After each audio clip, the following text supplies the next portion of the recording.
too, if you guys don't know who I am, or if you don't know, like, I guess what I've been doing, I'm gonna do like a little background on that. So right, so I was probably like average. I was probably average for like most of my life until I was like in like ninth grade. And what I mean like average, I mean like I was literally getting like B's, and then like probably like a C in like elementary school, like B's and C's in elementary school, because like I didn't even know you're supposed to do homework. Like I think teachers would probably assign homework in elementary school to me, and I would just not do it, and I would just go home and play video games. But I don't know, something changed, and I got sent to like this school in middle school that was like, it was like Christian, and like basically if you didn't do your homework, they were more strict, and so they would actually like give you detention. And I was like, oh shoot, well, hold on, I don't want to stay in class after school for like 1 hour because I didn't do my homework. So I was like, okay, here we go, I'll do my homework. And then I was like, okay, well now let me just, since I'm doing homework, it's actually a lot easier for me to get A's and B's. So that's what I was getting, A's and B's in middle school. And then I was like, okay, well, I need to like make something out of my life. Like my mom's saying like, oh, we have to go to college and things like that. And I was like, oh, well, I'm not good enough to be an athlete. So I'm not going to make any money like that. And I was like thinking, like, how can I make money? And I was like, okay, well, I guess going college is probably going to make the most sense. And there was like a preparatory, like high school or whatever. And I still had like an A's and B's because I would do my homework, and like I would literally study for like literally like 1 hour after school. Like that was like the bare minimum. Real Raymond the rapper. I don't know about rapping, man. I'm not doing any rapping. So holla holla, we dem boys. What's up? Make that cash money. Yeah, the rap career was not in my foresight. I did not have any rapping skills, and I knew I like sucked at sports too. So I was not gonna be a star athlete, anyways. No basketball, no soccer, anything like that. So what could we do? I said I'm gonna go to college. That's gonna make the most sense, right? Like if you're not good at those things, then you might as well just ship yourself off to school. So there was a like a preparatory school that had like, it was like probably like one of the best. It was actually the best in my city, and my city of Pensacola, Florida. Pensacola. And it was like one of those like IB schools. So it had IB, it had like AP classes, right? And things like that.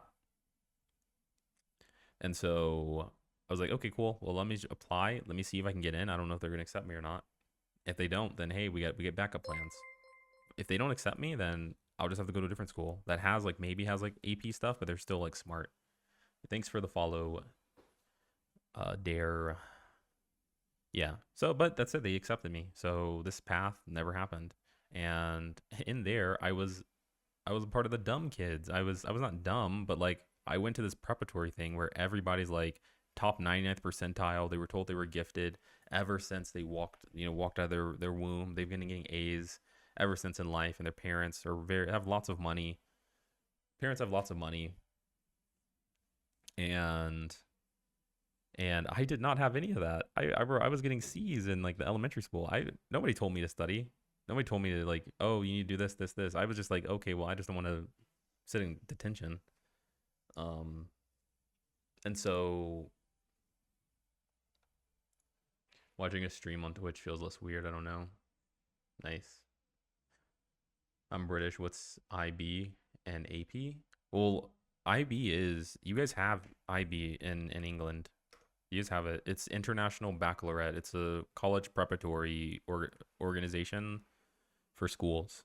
They have them in the UK. They have them in Germany. It's global. Essentially, it means that like it's just college prep classes, right? You can take college classes or college level classes when you're in high school, essentially. So like you're a high school student taking college classes. That's what IB is. And when you graduate it, they give you college credit, typically. Yep, International Baccalaureate. That is it. International Baccalaureate. Oh, mostly international students do that.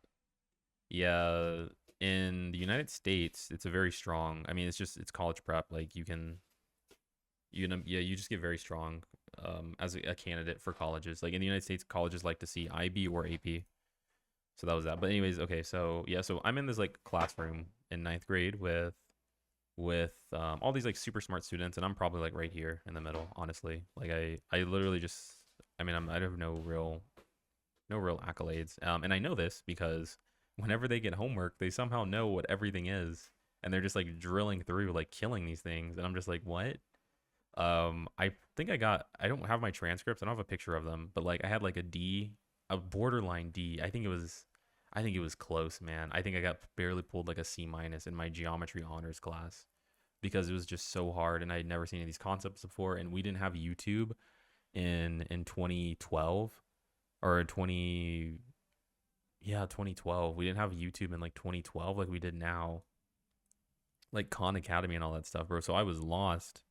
I was struggling, and I didn't have any help. I didn't know like what I could even do in the situation.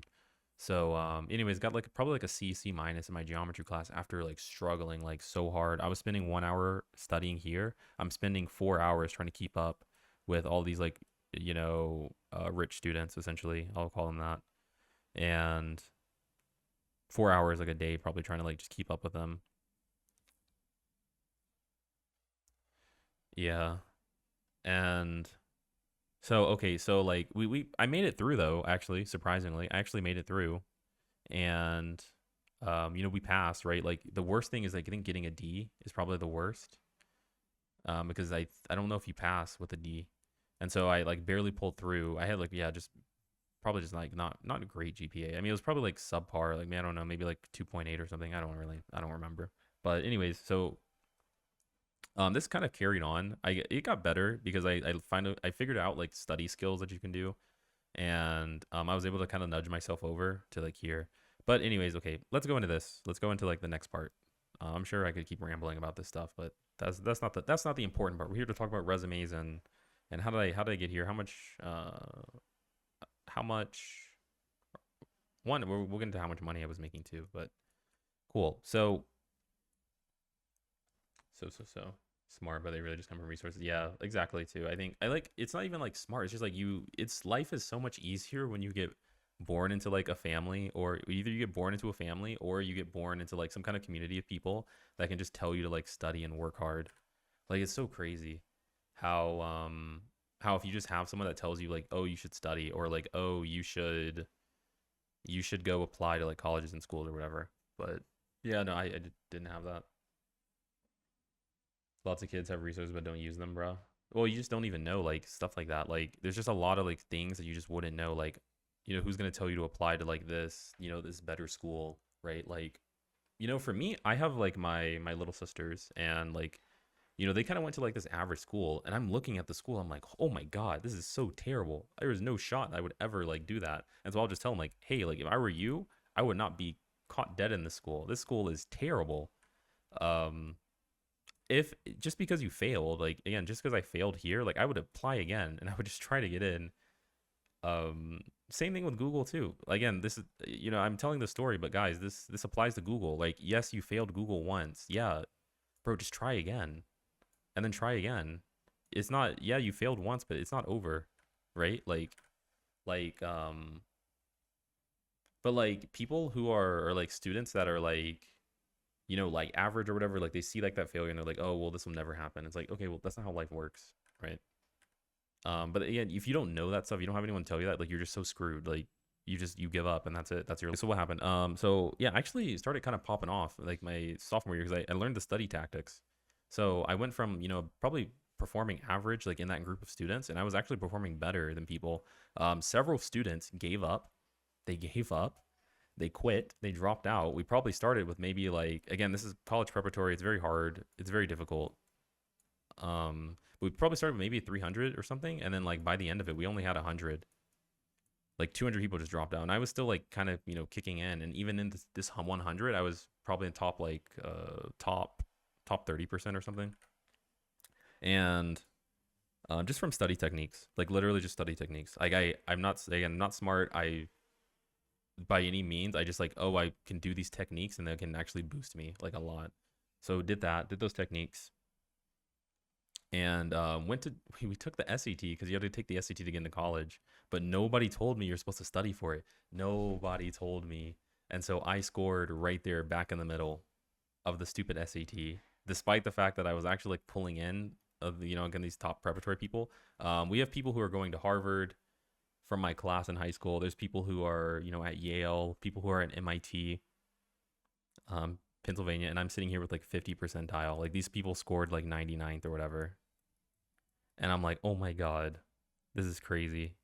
Because you can't go to college. You can't go to a great college with the 50th percentile and right like so it's something you need to change. I was like, "Okay, oh, you're supposed to study. That's how you do it." So I studied and my score, I think this exact score was like a 1550 or something. My exact score on the SAT was a 1550, and then I got a 1800 the second time after I studied for like I studied maybe like 300, like maybe like an 1850. This was about I think 80 like fifth percentile, and this one was about 50th percentile. So not great at all.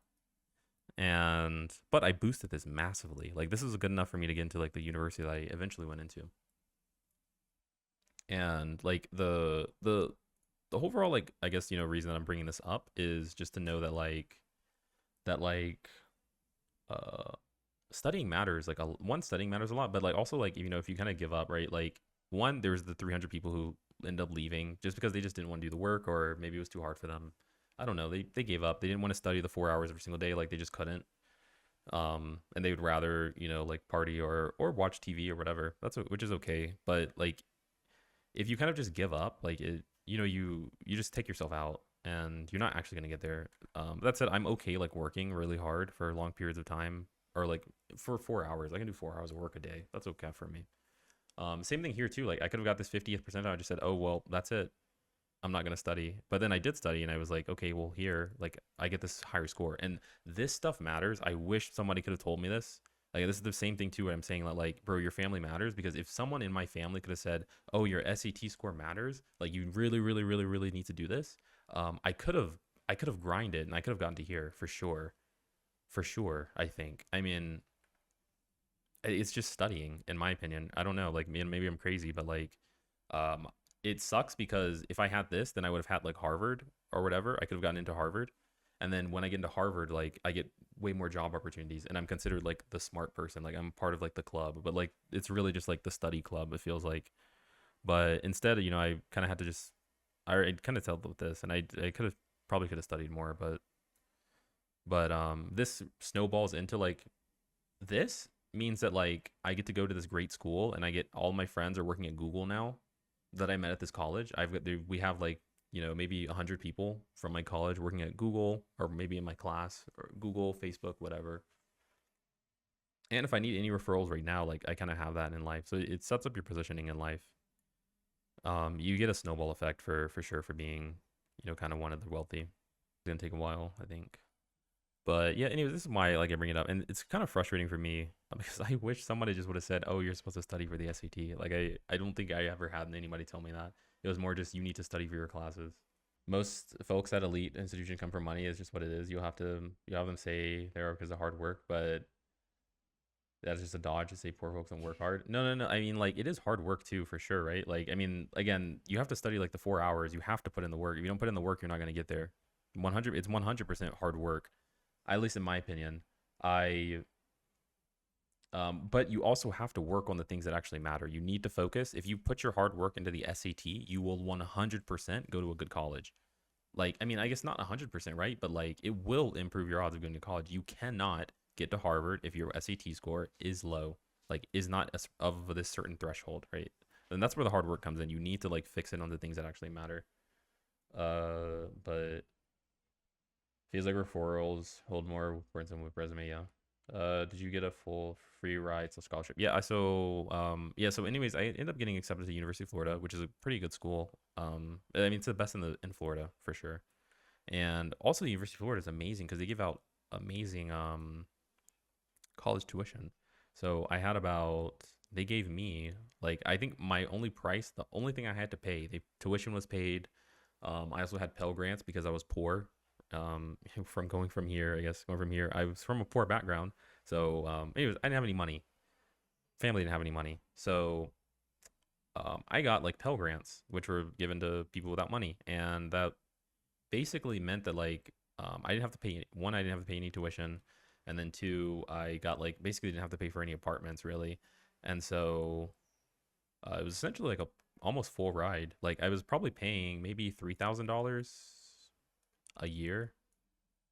Well, I guess it would be what, $5,000 a year. I was paying $5,000 a year just to get this education. But not really even honestly. It was probably less than this, but yeah, about this. And yeah, I was kind of, I guess probably one of my weaknesses too is or maybe strengths too, is that like I'm okay with like controversial kind of pounds in life, and so I was also considering like a gap year. But this deal was like so amazing because I knew I could get like a CS degree for $20,000, and I was like, oh my god, like that's such a steal. A CS degree for $20,000 is amazing. And I knew that like I could make a lot of money with a CS degree. The average, because I just looked on the average salary, like just on the websites. So I had about $5,000 a year that I had to pay for UF, and then I considered doing a gap year honestly, but then they ended up giving me this package, and I was like, oh, okay, well this is great. Like this is not something I'm gonna like come into debt with. If they gave me like if I had to pay $100,000, going $100,000 in debt, then I would have said this is not a good idea, and I probably would have just taken a gap year and reevaluated. But anyways, UF was good because we had Google, we had Facebook come, and we had Amazon, and we had other companies too. But they were all targeting this school to recruit. So they would do events. They would host things, and you could actually get like a chance at these companies like very easily. Microsoft too was there. Not as much as a company like UC Berkeley or MIT where they get Snapchat and DoorDash and all that recruiting, but yeah, it was good. So the plan seemingly worked. But anyways, I need to fix my resume, man. Like there was a lot of things about job hunting that I didn't know. So one, I had to fix my resume. Two, I had no idea these companies came here to recruit. I didn't know that was a thing. Nobody in college told me that. I don't know why. I feel like college professors should just tell students, "Yo, guys, if you want to make more money than everybody and you're willing to work hard, like one, fix your resume, and two, do Leetcode." What the like what? If I knew this when I was in ninth grade, I would have been so easy. It would have been cake. Actually, um, and all you have to do is like maybe a 100 problems, like maybe 50 hours, and you just kind of guarantee, like for the rest of your life, you will be making in the United States, you will be making $100,000. Anyways, nobody told me that. So ninth grade, I didn't do anything, and then 10th grade, I did like a study abroad in Spain, and but I could have had a lot. Anyways, I realized this and failed interviews. Kind of have to realize it myself that all this stuff mattered, and fixed my resume. Went to several different like resume workshops or whatever. Fixed it up and failed interviews, failed more interviews, failed more interviews, and I failed an interview at Citibank, but they called me back like 2 months before. Called me back 2 months before, and then I realized, or then I didn't realize. Then I was like, okay, cool. Like 2 months before the summer started, and in like April, and they were like, "Do you want to do an internship with us in like 2 months?" And I was like, "Yeah, sure." And that my first salary was 35 an hour, so that was my first thing for the internship. 35 an hour, and during this internship, did not do a thing. There was a lot of downtime. City was not a great company for learning how to be a good engineer. But anyways, what is UF? It's a university in the state of Florida. University in the state of Florida. I went to a state school, but really, when local business came to recruit, anybody got experience how the top schools go about placing their grads? What do you mean top schools place their grads? I'm not really sure what you mean by that. Why do you think you struggled with interviews at first? I didn't know that what interviews even tested, right? Like I struggled because I didn't study, right? So like all this stuff kind of, and it really does go in a circle where in the exact same vein where I couldn't even pop off for the SATs because I only studied for 3 months, which probably, again, it would have been nice to study for a year because I think I could have shot that up crazy. But the same thing just with practice. Like I didn't know the format, so I got 50 percentile. I wasn't crazy. I wasn't smart. Like I just couldn't do it. And the same thing too with this. It's like I'm not really that smart. I just have to like actually study, and I didn't know what to study. So like they were asking Leetcode questions, and they were asking like vocab stuff, and I didn't even know. Like I didn't have any roadmap or guide essentially on how to do any of that stuff. If I knew that they were gonna vocab quiz me and Leetcode me, then I would have been more prepared. But again, it's just like not something that they're gonna tell you, and you just kind of have to like look on Reddit, I guess, and like figure it out. Yeah. So that's why I struggled. It's just because what happens is during the interview, they'll ask you a question. They'll say like, "Can you explain what polymorphism is?" And then like, if you can't explain what it is, they'll just say like, "No, no, thank you." In in one idea that I've kind of had too, that I just realized is that I could probably just get a master's degree and then like get an internship, and then just convert that internship into a full time role. Like if I was really, really like desperate for like a Fang thing, because then you apply, then you're like an intern or whatever. But anyways, that's just a thought. I'm not doing that at all. So worked at Citibank for that, and then I did more interviews. Was trying to see if I could get a competing offer, and could not get it. I failed the interviews. Unfortunately, I didn't study enough Leetcode. Failed all those, and Citi gave me an offer for I think 80,000. It was probably about 85,000 a year, and they have like a yearly bonus for like 5,000 or something. But that's what I made out of college. I was maybe 22 years old. Was $85,000 a year in the United States, living in Florida. And then the pandemic happened too. So a lot of this, I was actually probably living with my family, just spending time with them. And then, so again, once I said two is like I was like poor. So I, in this time, like I spent like my whole life basically living with my grandma. But 2 years later, um, which is nice too, I guess, because I got to spend, I guess, the pandemic with her. But she passed away, so she was no longer. And I think at the time too, I was also getting kind of bored with working. No, it wasn't. I was getting bored too. City was gonna call us back to the office, and I didn't want to go back to the office. And so I this started like the whole session too. So maybe like a month after she like passed away, I went like super hard on Leetcode, and this is when I was like streaming it. So I would stream Leetcode in 2022, and I was gonna try to switch my job again, and I fucked up all my interviews again. I don't know how, but I got one offer from Easy Post, and I thought too that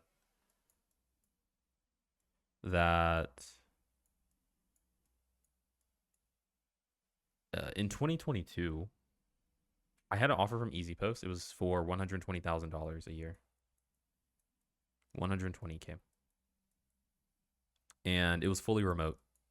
So I thought like I could keep grinding Leetcode, and I had two paths in front of me where I could just accept this offer, or I could keep grinding Leetcode and try to go like TC heavy, and like TC is the only thing that matters. Like money is the only thing that matters. Like $200,000 a year offer, and I probably could have gotten it. Like I knew that was like a conceivable thing because interviews were coming very easily at the time. Or I could just accept this offer, stop Leetcode, and just go remote and just like travel around the world and just live in different countries essentially. And my mind told me to do this remote thing, which, and I mean, it doesn't really matter if it's, I guess, a good decision or not. I liked it. It was fun.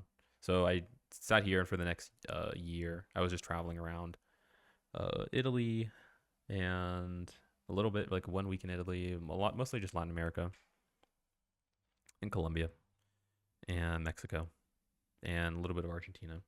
But was doing that in those countries. And then that brings us to now, which is like a year later, or I guess a year later, where I quit my job and went to zero TC.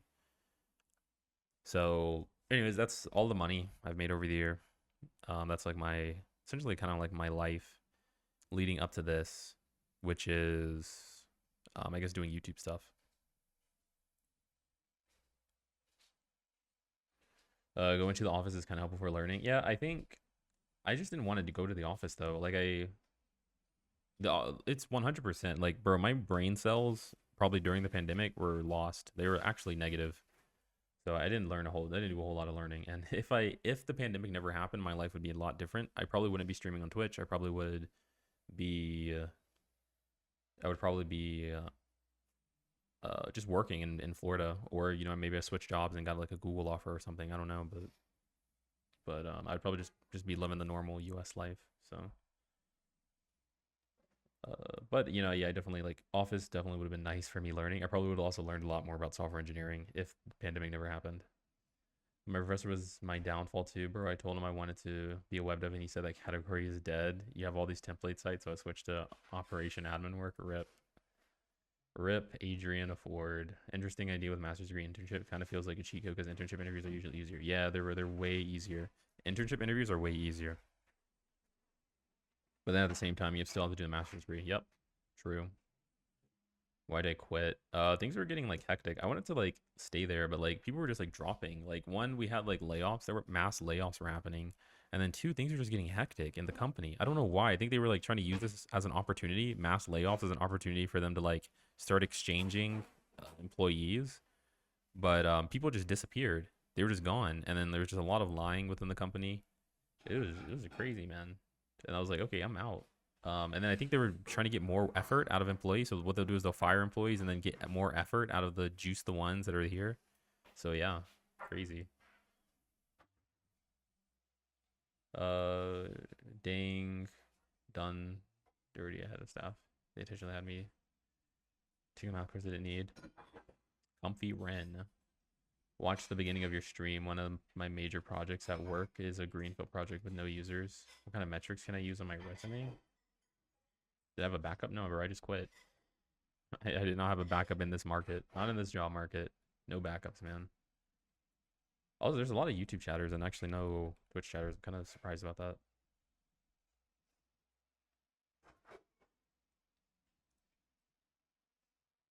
Like, there's way more YouTube stuff. Cool. Yeah, did you have a backup though? Nope. Yeah, no backups. Cool. And then one of my major projects is a green project with no users. Yeah, I mean, if you don't have users, it's just technical metrics, right? Like I'm sure your manager or whoever you're working with has like some metrics of success, right? Like, you know, probably Google it. Maybe Google some resumes or maybe Google like some metrics if you can't think of any. But like, what makes a successful software engineering project? Well, it's probably going to be reliable. It's probably going to be maintainable.